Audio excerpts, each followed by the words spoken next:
Social media पर एक खबर गर्दिश करती है कि पंजाब ग्रुप ऑफ कॉलेजेस के कैंपस 10 के सिक्योरिटी गार्ड ने एक 17 साल स्टूडेंट का रेप किया।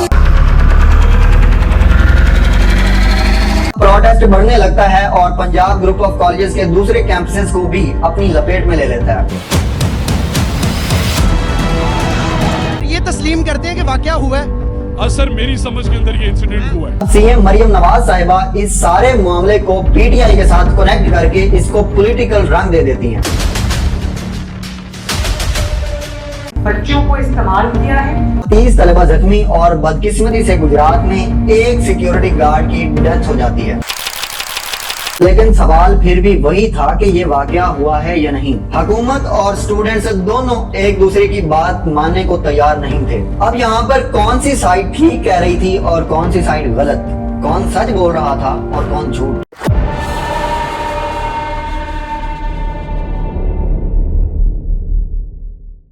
अस्सलाम वालेकुम दोस्तों, 11 अक्टूबर 2024 को सोशल मीडिया पर एक खबर गर्दिश करती है कि पंजाब ग्रुप ऑफ कॉलेजेस के कैंपस 10 के सिक्योरिटी गार्ड ने एक 17 साल स्टूडेंट का रेप किया। उसके बाद उसको करीबी हॉस्पिटल में मुंतकिल किया गया और अब वो इस वक्त क्रिटिकल कंडीशन में है। स्टूडेंट्स इस वाक़े के मुतालिक सोशल मीडिया पर मुख्तलिफ पोस्ट्स अपलोड करना शुरू कर देते हैं। स्टूडेंट्स का कहना था कि कॉलेज की इंतजामिया इस वाक़े को हाइड करना चाहती है। चूंकि इस कॉलेज का जो ऑनर है वो एक पॉलिटिकल फैमिली से बिलोंग करता है, इसलिए वो अपनी कॉलेज की रेपुटेशन को बचाने के लिए इस वाक़या का सिरे से इनकार कर रहे हैं। प्रोटेस्ट बढ़ने लगता है और पंजाब ग्रुप ऑफ कॉलेजेस के दूसरे कैंपसेस को भी अपनी लपेट में ले लेता है। पुलिस इसको अपने रिवायती तरीके के साथ रोकने की कोशिश करती है मगर नाकाम रहती है। 3 दिन के बाद एंट्री होती है पंजाब के एजुकेशन मिनिस्टर राणा सिकंदर हयात खान की। ये पंजाब हुकूमत का वो पहला बंदा था जो इस वाक़े में अपनी दखल अंदाजी करते हैं। एजुकेशन मिनिस्टर साहब कॉलेज पहुंचते हैं और स्टूडेंट्स को इंसाफ दिलाने की यकीन दहानी करवाते हैं और फौरन से कॉलेज की रजिस्ट्रेशन मंसूख कर देते हैं और स्टेटमेंट जारी करते हैं कि मुझे लगता है कि वाकया हुआ है। सर ये तस्लीम करते हैं कि वाकया हुआ है। सर मेरी समझ के अंदर ये इंसिडेंट हुआ है कि हमने वायलेंट नहीं होना, इंसाफ लेना है और इंसाफ इंशाल्लाह लेके। उसी दिन पुलिस भी सिक्योरिटी गार्ड को गिरफ्तार कर लेती है। 14 अक्टूबर को पंजाब हुकूमत एक 7 रुकनी इन्वेस्टिगेशन टीम बनाती है, इसलिए कि वो इस वाक़े की तहकीक करे कि वाकया हुआ है या नहीं। इसके बाद 16 अक्टूबर को पंजाब की सीएम इन्वेस्टिगेशन रिपोर्ट के साथ और आई विटनेस के साथ प्रेस कॉन्फ्रेंस करती हैं और आकर बताती हैं कि ऐसा कोई वाकया नहीं हुआ और स्टूडेंट्स ने महज अफवाहों की बुनियाद पर एहतजाज करना शुरू कर दिए। सीएम मरियम नवाज साहिबा इस सारे मामले को पीटीआई के साथ कनेक्ट करके इसको पॉलिटिकल रंग दे देती हैं। एक ऐसी पार्टी है तहरीक इंसाफ जिसको मैं दहशतगर्द जमात कहती हूँ और वो उनका एजेंडा ही यही है। जब पाकिस्तान ऊपर जा रहा होता है वो नीचे जा रहे होते हैं। तो बात ये है कि उन्होंने एक ऐसी कहानी घड़ी और एक साजिश घड़ी जिसकी हम बिल्कुल बॉटम तक हम गए। हमने उसके माइन्यूटेस्ट डिटेल्स निकाले, बच्चों को इस्तेमाल किया है। अपने जो उनके प्रो एंकर्स हैं उनको एंकर्स नहीं कहना चाहिए, जर्नलिस्ट नहीं कहना चाहिए, उनके पेड लोग हैं, उनके टाउट्स हैं, उनसे उन्होंने ट्वीट्स कराई, उनसे उन्होंने वीलॉग्स कराए, उनसे उन्होंने वीडियोस बनवाई। और इसके अलावा मेरी क्लास फेलो है अलीमा, उसने मेरा इमरान रियाज से जो है रब्ता करवाया और उसको मैंने बगैर तस्दीक के इस मामले की जो है मालूमात दी थी। मैं माज़रत ख़्वाह हूँ, मैं माफ़ी चाहती हूँ, मैंने बगैर तस्दीक के अपने चैनल पे वीडियो अपलोड की। मेरा नाम कोमल है, मैं पंजाब कॉलेज की स्टूडेंट हूँ और हमारे कॉलेज में एक केस चला था जिसके सिलसिले में मुझे मेरी क्लास की सीआर अलीमा ने कॉल की और उसने बोला कि इमरान रियाज की सिस्टर मरियम वो आपको मैसेज करेंगी और आप उनके मैसेज का रिप्लाई कर देना। मैंने उनका मैसेज आया, मैंने उनका रिप्लाई किया। उन्होंने मुझसे पंजाब कॉलेज के केस के बारे में तफ्तीश मांगी। उन्होंने पूछा कि क्या क्या हुआ था।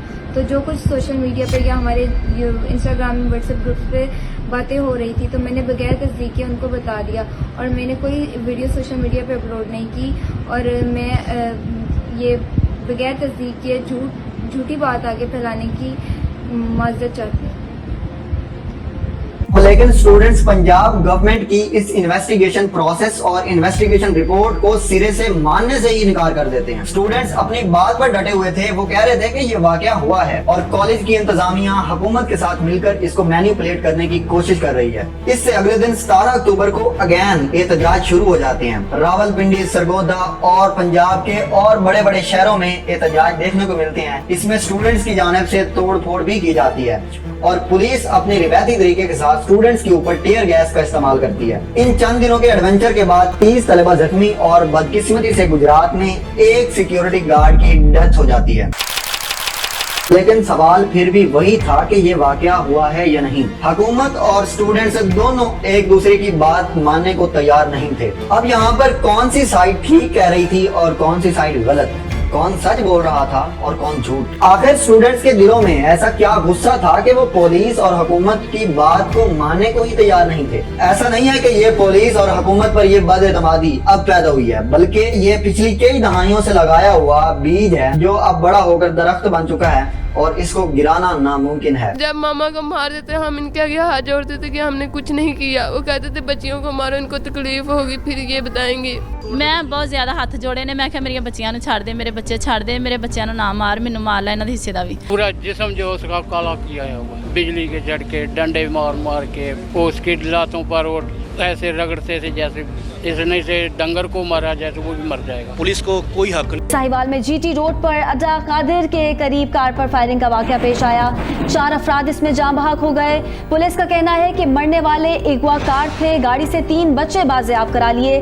हलाक होने वाले कौन थे, कहां से आए थे, बच्चों से उनका क्या रिश्ता था। ऐनी शाहिदीन कहते हैं बच्चों ने बताया कि मरने वाले उनके वालिदैन थे। सलाहुद्दीन के जिस्म पर 7 जगह पर तशद्दुद की निशानदही की गई है। सलाहुद्दीन की गर्दन, कोहनी, दाईं आंख और घुटने पर तशद्दुद के वाज़ेह निशानात मौजूद हैं। 2 तारीख को मेरी बेटी और मेरी भांजी पुलिस वालों ने अगवा कर लिया और 2:40 की अगवा की हुई। रात 2:30 बजे हमें बता रहे हैं, हमने 6 बजे 15 पे कॉल भी की है।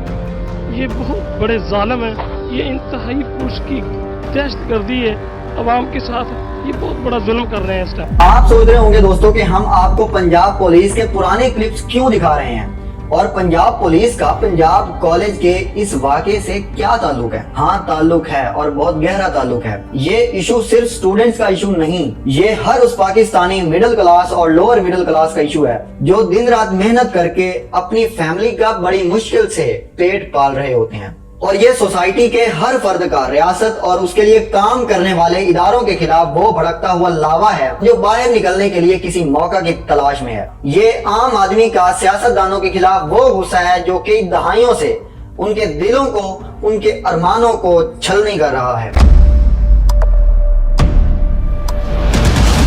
उनके डिप्रेशन और फ्रस्ट्रेशन की वजह बनने वाले वो सियासतदान, वो वडेरे, वो चौधरी और जो देहातों में वडेरे, वड्डे साईं, चौधरी, पीर साहब के नाम से जाने जाते हैं। यही लोग शहरों में इंडस्ट्रीज और फैक्ट्रीज के मालिक बनकर इंडस्ट्रियलिस्ट कहलाते हैं। एजुकेटेड पढ़ा लिखा नौजवान बेरोजगार रहता है, चंद हजार रुपए की नौकरी करने पर मजबूर होता है और ये अशराफिया उनका इस्तेसाल करती है। एक ऐसा मुल्क जहां पर दौलत का तवाजुन इतना बिगड़ा हुआ है कि 95% वसैल सिर्फ 5% लोगों के कब्जा में है और बाकी सिर्फ 5% वसैल बाकी 95% लोगों के पास है। सियासत पर भी इन 5% लोगों का कब्जा, अदालत पर भी इन लोगों का कब्जा, पुलिस और ब्यूरोक्रेसी में काम करने वाले लोग भी इन लोगों के गुलाम हैं। इन हालात में बेचारा भूखा मारा नौजवान क्या करे। आप दोस्तों, पंजाब ग्रुप ऑफ कॉलेजेस के इस वाकये में रियासत का रवैया और स्टूडेंट्स के रवैया को समझने के लिए हमें इसकी रूट काज को समझना होगा। हम अपनी सोसाइटी को ताकत और वसाइल 2 हिस्सों में तकसीम कर सकते हैं। इसमें सबसे पहला वो तबका है जो महरूमी की जिंदगी गुजार रहा है और उसके पास अपनी फैमिली का पेट पालने के लिए भी वसाइल नहीं है और अपने बच्चों को अच्छी तालीम देने के लिए भी वसाइल नहीं है। अब 14 से 16 घंटे काम करने के बाद भी वो सिर्फ इतना कमा सकते हैं कि सिर्फ 2 वक्त का खाना ही पूरा कर सकते हैं। ताजा तरीन अपडेट्स के मुताबिक पंजाब के टीचर्स का मुस्तकबिल भी खतरे में नजर आ रहा है और दूसरी तरफ वो तबका है जिसके पास वसाइल ही वसाइल हैं। यूनियन काउंसिल के चेयरमैन से लेकर इक़्तिदार के ईवानों तक इन लोगों की ही सुनी जाती है। किसी के पास ज्यादा दौलत होना कोई बुरी बात नहीं है, लेकिन अगर ये दौलत गरीबों का इस्तेसाल करके इकट्ठी की गई हो, करप्शन करके इकट्ठी की गई हो और फिर इसी दौलत का इस्तेमाल करके पार्लियामेंट और सेनेट के ईवानों तक अपने कदम जमा लिए जाएं, तो फिर आपको क्या लगता है कि ये लोग आपके हकूक की जंग लड़ेंगे? ये लोग पुलिस को अपने कंट्रोल में ले लेते हैं, ये लोग FIA, FBR को अपने कंट्रोल में ले लेते हैं। तो ये लोग किसी भी पार्टी से हों, इनके दिलों पर या इनकी गाड़ियों पर किसी भी पॉलिटिकल पार्टी का बैज लगा हो, अंदर से ये लोग एक ही होते हैं और ये एक ही माफिया की तरह काम करते हैं। पार्लियामेंट की इमारत सिर्फ हमारे लिए मुकद्दस है, इन लोगों के लिए सिर्फ एक मीटिंग हॉल है जहां पर ये लोग एक दूसरे से अपने वसाइल के तहफ्फुज के लिए मुशावरत करते हैं। ऐसी सूरत हाल में आम लोग अपने हकूक का मुतालबा करते हैं और अपने हकूक के हसूल के लिए एहतजाज करने की कोशिश करते हैं और ये भी इन लोगों को नागवार गुजरता है। हकूक लेने के लिए जब हम अदालत से रजू करते हैं तो ये लोग अपने इख्तियारात को बचाने के लिए आइन में ही अमेंडमेंट कर देते हैं। इमेजिन कीजिए कि आप एक किसान हैं, आप गंदम की फसल उगाते हैं, उसे वक्त पर पानी देते हैं, खाद देते हैं, स्प्रे करते हैं, इस उम्मीद पर कि ये जब फसल तैयार होगी इससे आप अपने घर के अखराजात चलाएंगे, कर्ज जो लिया था कर्ज अदा करेंगे, एग्रीकल्चरल मेडिसिन का कर्ज, खाद का कर्ज और जो इस फसल को पानी दिया था उसके लिए जो डीजल इस्तेमाल किया था उसका कर्ज, अपने बच्चों को तालीम दिलवाएंगे, आला तालीम दिलवाएंगे ताकि वो अच्छा इंसान बन सके। लेकिन एक दिन ऐसा आता है कि ये ख्वाब आपके टूट कर बिखरने लगते हैं जब बड़ी बड़ी इमारतों में बैठे बड़े बड़े लोग आपकी गंदम की कीमत 2300 मन लगाते हैं। आप सोच सोच कर परेशान हो जाते हैं कि इससे गंदम पर किया गया खर्चा भी पूरा नहीं हुआ और जिससे कर्ज लिया था वो भी आपके दरवाजे पर आना शुरू कर देते हैं। इस सूरत हाल में आप दूसरे किसानों के साथ मिलकर अपने हकूक को हासिल करने के लिए एहतजाज के लिए निकलते हैं, लेकिन आपका इस्तकबाल किया जाता है लाठी चार्ज और वाटर कैनन से। आप ये गुस्सा अपने दिल में लिए वापस घर चले जाते हैं। इमेजिन कीजिए कि आप एक स्टूडेंट हैं, आपके वालिद का ख्वाब था कि मेरा बेटा पढ़ लिख कर पुलिस ऑफिसर बनेगा। आप दिन रात एक करके मेहनत करते हैं, पढ़ते हैं, आप रिटन टेस्ट देते हैं और रिटन टेस्ट में आप पास हो जाते हैं और फिजिकल टेस्ट पास करने के लिए आपसे 2 लाख रुपए रिश्वत मांगी जाती है। आप रिश्वत नहीं दे सकते और क्वालिफाइंग लिस्ट में आपके नाम की जगह किसी और का नाम आता है। आप ये जब देखते हैं तो आपको करप्शन के इस निजाम के खिलाफ गुस्सा आता है। आप एहतजाज के लिए बाहर निकलते हैं, कुछ और लोग भी आपके साथ शामिल हो जाते हैं, लेकिन पुलिस आपको कार्य सरकार में मुदाखलत के जुर्म में अंदर डाल देती है। इमेजिन कीजिए कि आप एक दुकानदार हैं, मोहल्ले में आपकी छोटी सी एक परचून की दुकान है। एक दिन अचानक इलेक्ट्रिसिटी डिपार्टमेंट का एहलकार आपके पास आता है, आपको बताता है कि आपका मीटर खराब है।